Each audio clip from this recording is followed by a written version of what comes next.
Welcome to Civitas Conversations with Representative Sarah Stevens. All right, thank you very much, Representative, for sitting down with me for this Civitas interview.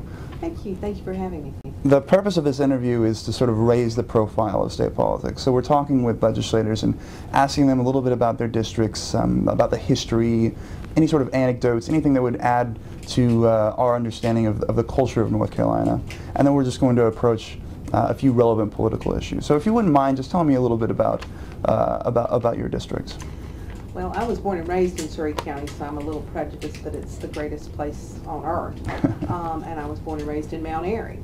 We have the distinction, sort of in the state of and I'm an attorney, so I talk about judicial districts. But in my House district, I have 4 separate school systems: Mount Airy City, Elkins City, Surry County, and Allegheny County, and they're all separate school systems. A lot of people want to consolidate. Why should we have those 4 school systems when we're only really 2 sort of rural counties? But we are tops in academic performance there, tops in our graduation rates. We have some really good career paths to keep kids involved and keep them in school. We have been primarily farming, so we've been hurt by the loss of the tobacco revenue. We were also very industrial. We made baby clothes, one of the world's largest sock manufacturers, apparel, golf shirts, all those things were made in and around our area. So we've been really hurt by jobs going overseas with NAFTA. We have a lot of retraining going on and regrouping. We're also very much a tourism place. My hometown was the birthplace of Andy Griffith, and it's sort of the basis for the Andy Griffith show to some extent. We're Mayberry. We have Pilot Mountain next to us, ergo Mount Pilot. So it's an interesting place. Just changing gears just a little bit, I understand that you are a freshman representative from your district. And I just wanted to talk a little bit about that. How has it been serving your district in Raleigh?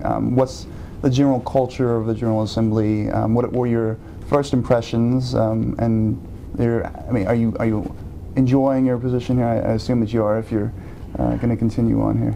My background is as an attorney, so I've dealt with the law for a long time. This is a little bit of a change in what I'm used to doing. When I first came, it was absolute chaos, but there have been lots and lots of good people who've helped me out, lots and lots of good resources to reach out to.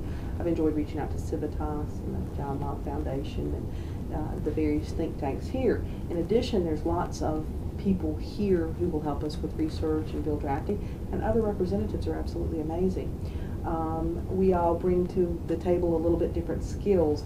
Next door to me, he was in the military, and he has a background in some business with timber and things like that. On the other side of me, he's with Health and Human Services and Medicaid questions, and just beyond that, she does lots of stuff with education.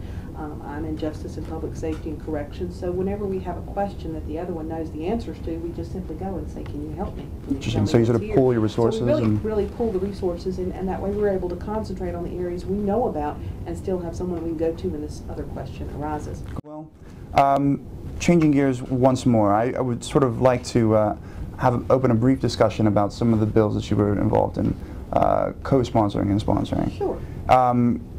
I was interested to read about House Bill 849, which is sort of a mandate to the federal government, sort of a cease and desist, if you will, citing the 10th Amendment of the Constitution, saying that the federal government has overstepped its boundaries. I was wondering if you wouldn't mind commenting just a little bit about how you feel the powers of the state government are currently vis-a-vis the federal government.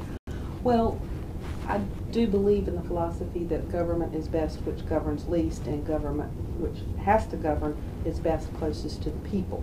The federal government was intended and started to be a general central focus without telling us every day what to do. And even the state government should be telling us every day what to do. For example, the milk, the milk and juice bill and daycare was just, I think, way overstepping the lines.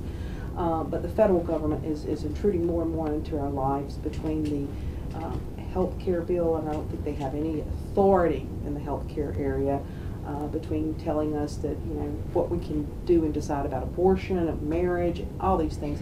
I think those are not in the state province. I think that, in the federal province, they belong to the state. Well, and then another question about a different bill that has to do with a very interesting topic for this year, as it's a redistricting year. There was House Bill 35, which is was sort of an act to reform the legislative redistricting of our state here. I was wondering if you what concerns you might have about how the redistricting process currently is, and how you would change it if you would. Sure. In the state constitution, it specifically says that in drawing districts, you should not separate a county, not go down the middle of the county line. In my district, and I love the people of Allegheny as I've gotten to know them, and I've only gotten to know them through this campaign, but there may be 7,500 voters in all of Allegheny County. Surry County, they cut off the western edge of the state and then part of the southern edge of the state and gave it to a county well below us. There's probably 7,500 people in there. I don't think there's enough that they should have cut that out. Mm-hmm. It really changed the balloting issues because we're in a judicial district with Surry and Stokes County. Allegheny is with Yadkin County, but they cut off part of Surry and give it to Yadkin County. So it creates that many more ballots that you have to do. We could have kept our county together and should have. So for the entire state of redistricting is to look at trying to keep those county boundaries together as much as possible, follow the Constitution regardless of how that plays out, regardless of whether it makes it a Republican district or a Democrat district. We shouldn't try to mess with that portion of it. We should simply be trying to follow the Constitution. There's another bill that I saw that you co-sponsored, House Bill 361, the Defense of Marriage Act. And I was wondering, obviously you feel that defending marriage is a very important issue. I was wondering if you might discuss that just a little bit, and if you believe that it's really the place of government to decide what is and isn't marriage, and are you perhaps favorable to civil unions? Well, I think it's the purpose of marriage from the Christian beliefs is the procreation of the family and to proliferate society. That can only be done between a man and a woman, of course, to create a child. And I think that's what we need to do. We also need to establish more respect for marriage, period, within the government. But I think societal mores are very much displayed in government, and that we should respect what society wants. If you will look at the face of that bill, I believe there's more than enough signatures on it to pass it, and we can't even get a hearing on it. That means we are not doing the will of the people. And the will of the people is that they want this bill, but we can't even get it on the floor for a vote. And what do you think it is that derails it? What if you could target exactly?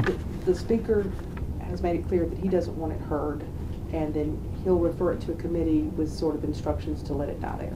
I see. And that's happened, I think, for the last 8 or 10 years. I see. As long as we have this Speaker, this bill will not be heard. Well, moving back into sort of the theoretical aspects, do you see marriage as something that the government should incorporate? Is it inherently a religious term, and is therefore, due to sort of the separation of church and state, should we relegate it to religious spheres and let the religions themselves decide what is and isn't marriage, or should you think the government should maintain an active role in defining that? There are societal issues associated with marriage. There are certain tax benefits, there's certain respect afforded to it, and it is a state requirement that you get a license to be married. So yes, there's some state restriction on it. And the thing about the separation of church and state, the whole initial intention of that, if you go back and look at your constitutional history, was not to keep them separate and apart, but it was government will not control the church and the church will not control the government. But it didn't mean that they couldn't be part of each other. Right. It's just one was not going to control the other, and I think that's where we've gotten far afield of the separation of church and state. In sort of a closing remark, what do you think the primary area of policy reform going into the future? What do we primarily need to address as a state? I think as a state, as a nation, as individuals, as a community, we need to get back to self-responsibility. What we do, what happens to us, how we go forward from here is our responsibility. We don't need to be blaming other people. We don't need to be expecting people to take care of us. We need to take care of ourselves individually. We've got to get that desire of personal responsibility, personal freedom. Share the wealth is never going to work, because if you want me to work very hard and give half my money to you who's not going to work, not going to happen. Yeah, it's not a positive incentive. I'm not willing to do it. I've got 2 children. I can work less. I can stay home more with them. If I've got to give up everything I've got to somebody besides them, it's not going to happen. It's the wrong focus for the company. It's the same thing for the world. Same thing I teach them. I eventually expect you to get on your own, to become responsible adults, to take care of yourself. All right. Well, Representative. I'm not a hovering mom. I'm not a hovering mom. My daughter will tell you I parked the helicopter when she was in the 5th grade. You start taking care of yourself. Representative, thanks so much for meeting with me. It's been a pleasure. Thank you for having me. All right.